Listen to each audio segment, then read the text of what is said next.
Ser médico es un oficio que involucra muchas cuestiones, ya sea por la dedicación, paciencia y el trato que tengas ante los pacientes para solucionar sus respectivas dolencias. Pero hay otros médicos que utilizan este oficio para realizar actos tenebrosos y disfrutar del sufrimiento ajeno. Uno de ellos es Josep Mengele, el ángel de la muerte.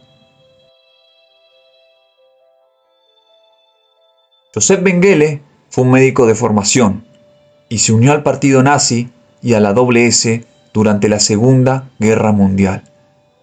La SS originalmente se caracterizó por ser una organización paramilitar que brindaba seguridad al partido nazi. Luego, de manera inmediata, fue enviado a Auschwitz en 1943, en uno de los campos de concentración más conocidos situados en Polonia. Tras su llegada, obtuvo una posición de poder que le permitió llevar a cabo sus brutales experimentos.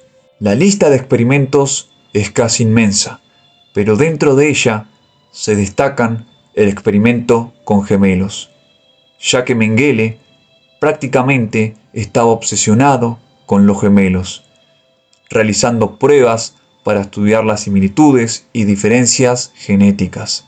A menudo, estos experimentos involucraban procedimientos absolutamente dolorosos y letales, como la extirpación de órganos o la inyección de sustancias tóxicas. Durante la década de 1930, el estudio de gemelos era un tema que no se había estudiado en profundidad, y es por eso que Mengele ordenaba a todo su personal a registrar cada dato de los aspectos corporales de los gemelos. Pero a aquellas inyecciones que se les daba a las personas, existía una enorme posibilidad que mueran al instante. Relato de Loren Andreas. También nos ponían inyecciones en todo el cuerpo.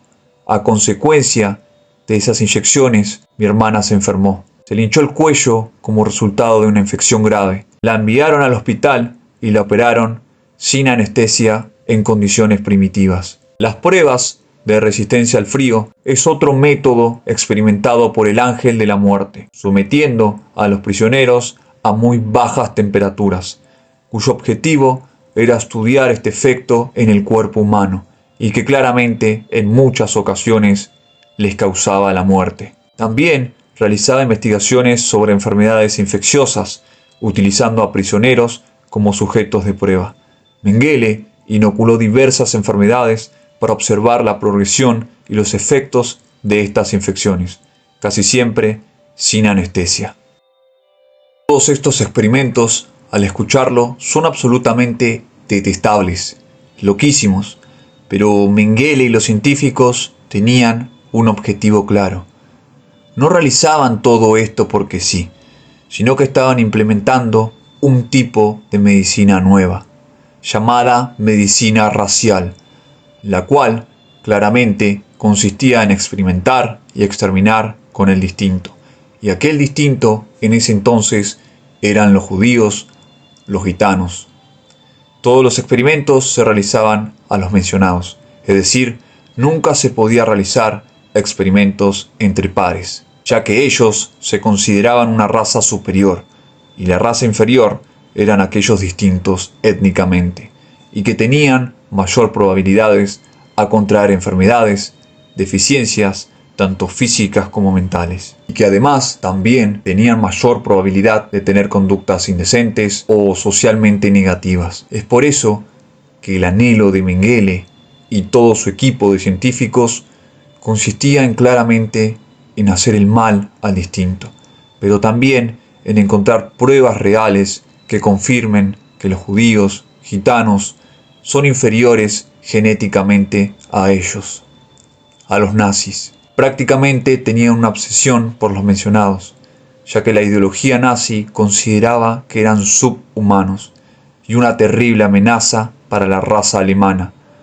La mayoría de los experimentos eran pensados por Mengele con el fin de publicar los resultados y de esta manera obtener las credenciales para una cátedra universitaria. Y otros experimentos e investigaciones eran impulsados por el Instituto Kiwiá, el cual Mengele enviaba sangre, partes de cuerpos, órganos, esqueletos y fetos. Una locura absoluta por donde se lo analice. Pero esto no es todo, ya que también obligaba a los prisioneros, que eran profesionales médicos, a integrarse a su equipo. Por otra parte, la mayoría de las víctimas más anheladas por este sádico de la medicina fueron los niños, los cuales vivían en barrancas separadas a los demás y supongamos recibían un mejor trato y mejores alimentos. Pero nunca dejaría de experimentar con ellos, ya que realizaba estudios sobre el desarrollo del color de los ojos, el cual consistía en aplicar una sustancia que generaba irritación, inflamación e incluso la muerte. Hoy en día existe el testimonio de Moshe Ofer, sobreviviente de los sádicos experimentos de Mengele, la cual relata: Mengele nos visitaba como el buen tío y nos llevaba chocolates. Antes de aplicar el escalpelo o la jeringa nos decía: no tengas miedo, no te va a pasar nada. Le inyectó sustancias químicas y le hizo una cirugía en la columna a Tibi, mi hermano. Después de los experimentos nos llevaba regalos. Durante experimentos posteriores nos insertaba alfileres en la cabeza. Todavía son visibles las cicatrices de las punciones. Un día se llevó a Tibi. Mi hermano desapareció durante varios días. Cuando lo devolvieron, Tibi traía la cabeza cubierta de vendas y murió en mis brazos. A pesar de haber hecho todo lo mencionado, el sádico Mengele nunca pudo ser juzgado ante la ley. Nunca pisó una cárcel, ya que se escaparía mintiendo constantemente, cambiando su nombre y falsificando su identidad. En 1945 huyó como rata del campo de Auschwitz, para luego hacerse pasar por un oficial del ejército alemán. Al mismo tiempo, caería como prisionero de guerra de Estados Unidos, pero a los pocos meses lo liberarían, sin saber que era el sádico Mengele, ya que claramente estaba en una lista de criminales de guerra más buscados. Y así iba a seguir toda su vida, falsificando su identidad, su nombre, una y otra vez, huyendo a Argentina, a Paraguay y por último a Brasil, donde la justicia divina cumple con los castigos que merecía haber tenido ante la ley, ya que en 1979 fallece y es enterrado, sí, claramente con un nombre falso, el cual era Wolfgang Gerhard. La espera se hizo larga. Muchos años de investigación conllevaron a confirmar que realmente los restos eran del sádico Mengele. Este personaje nos demuestra lo peor del ser humano, lo peor del lado de la medicina, en donde el abuso constante ante el otro para confirmar que uno es superior al otro conlleva hasta lo peor, generando miedo, desconfianza, violencia e incluso la muerte. La jerarquía de razas siempre va a existir, todos somos distintos, nadie es igual al otro, pero no por eso vamos a hacer el mal, no por eso se van a realizar experimentos sádicos para confirmar diferencias genéticas, porque todos somos distintos y debemos vivir en libertad y convivir en paz.